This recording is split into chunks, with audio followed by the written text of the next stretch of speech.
이제 신라의 삼국통일에 대한 평가를 해볼 텐데요. 신라가 독자적인 힘으로 통일을 이룬 것이 아니고 당나라의 힘을 빌려서 통일을 이루었기 때문에 신라와 당나라의 관계를 어떻게 볼 것이냐, 이것이 신라의 삼국통일을 긍정적으로 볼 수 있는지 아니면 부정적으로 평가하게 되는지를 가르는 중요한 시사점이 될 것 같아요. 그래서 이렇게 신라와 당의 관계에 대한 사료를 좀 보겠습니다. 교과서에 나와 있는 거니까요. 어렵게 생각하지 말고 같이 한번 읽어보도록 합시다. 춘추가 무릎을 꿇고, 이때 춘추는 김춘추죠. 그러니까 이것은 김춘추가 왕이 되기 이전에 당나라에 건너가서 동맹을 맺을 것을 요청한 것이 되겠습니다. 폐하께서 당의 군사를 빌려 흉악한 것을 잘라 없애지 않는다면 우리나라 백성은 모두 포로가 될 것이며 산 넘고 바다 건너 행하는 조회도 다시는 바랄 수 없을 것입니다. 자, 이때 폐하는 당나라의 황제 당태종을 얘기하는 거죠.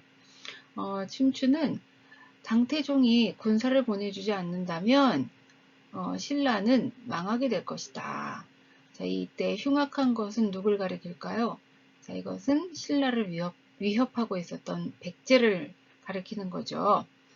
그러니까 당나라 군대를 보내서 백제를 쳐달라라고 요청을 한 거죠. 그렇게 되지 않으면 이제 신라가 당나라한테 조회, 인사 가는 것, 이것도 앞으로는 할 수 없을 것입니다. 라고 얘기해서 당나라 황제가 오케이 한 거죠.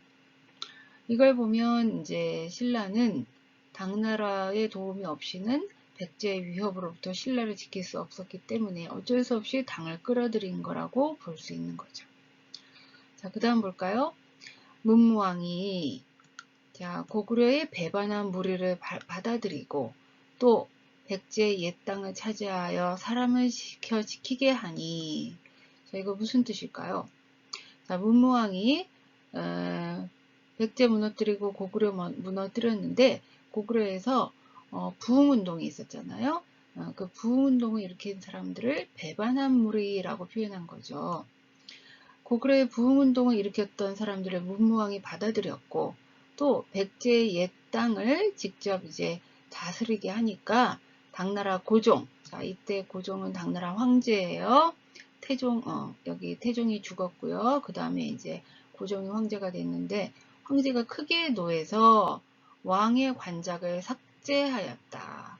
자, 이때 왕은 신라의 왕, 문무왕이에요. 자, 문무왕의 관작을 삭제하였다라고 하는 것은 이때 당나라의 황제가 신라의 왕한테 관직을 내려줬다는 거죠. 그걸 이제 없앴다라고 하는 거죠. 자, 그러니 왕이 사신을 당에 보내 조공하고 사죄하니 황제가 이를 용서하고 왕의 관작을 회복하였다. 자, 이렇게 보면 신라보다 당나라가 상당히 우위에 있었던 거 알 수가 있죠. 그러나 신라는 백제의 땅을 많이 빼앗아 드디어 국경이 고구려 남쪽 지경까지 닿도록 주군을 만들었다. 자, 신라가 당의 간섭을 받고 있었지만 결국은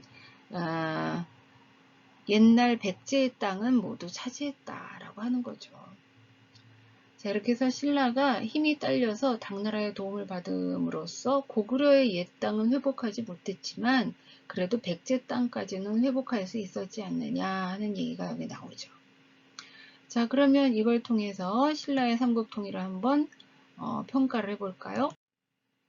그럼 신라의 삼국통일에 대해 어떤 평가들이 있는지 이제 구체적으로 보기로 합시다. 당과 손잡은 것은 신라를 지키기 위한 어쩔 수 없는 선택이었다. 자, 이런 입장이 있었죠. 그래서 나중에는 당의 야욕을 신라가 무력으로 신라의 힘으로 물리침으로써 이것은 결국 자주적 통일을 완성한 것이 됐다. 그리고 이로써 하나의 민족문화의 토대를 마련하였다라고 하는 점에서는 긍정적인 평가를 내릴 수 있겠다라고 하는 입장이에요. 자, 여기에 반해서 반대쪽의 입장을 보면 그렇다 하더라도 외세를 끌어들인 것은 굴욕적인 선택이었다. 어찌 외세를 끌어들여서 동족을 이렇게 해칠 수 있느냐? 이건 잘못됐다라고 하는 거고요. 그랬고 특히 고구려의 옛 영토를 흡수하지 못했으니 삼국 통일이라고 말할 수 없지 않느냐. 신라가 백제 땅만 흡수했으니까 삼국 통일이 아니고 그럼 이국 통일이라고 할 수 있을까요? 자, 이렇게 해서 부정적인 평가의 내용도 있습니다. 신라가 삼국을 통일한 이후를 통일신라라고 하죠. 물론 나라 이름은 여전히 신라입니다. 그런데 이 북쪽에 발해가 있었기 때문에 이 시기를 통일신라와 발해라고 부르는데요. 이에 대해 매우 아쉬워하는 글을 남긴 사람이 있었어요. 자, 볼까요? 부여씨와 고씨가 망한 다음에 김씨의 신라가 남에 있고 대씨의 발해가 북에 있으니 이것이 남북국이다. 자, 여기 부여씨, 고씨, 김씨, 그리고 대씨가 나오네요. 모두 각 나라를 세운 시조의 성씨를 얘기하는 거죠.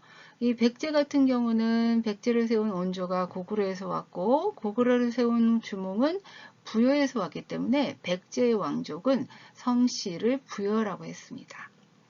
자, 하여튼 백제와 고구려가 망하고 나서 남쪽에는 신라, 그 다음에 북쪽에는 발해가 있었으니 남쪽을 남국, 북쪽을 북국 해서 남북국이라고 해야 되지 않겠냐.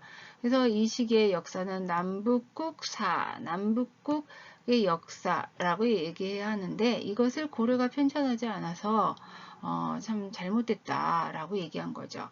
자, 이 유득공이라는 사람은 18세기, 그러니까 조선 후기의 실학자예요. 자, 이 사람이 쓴 발해고라는 책에 이러한 주장이 나옵니다.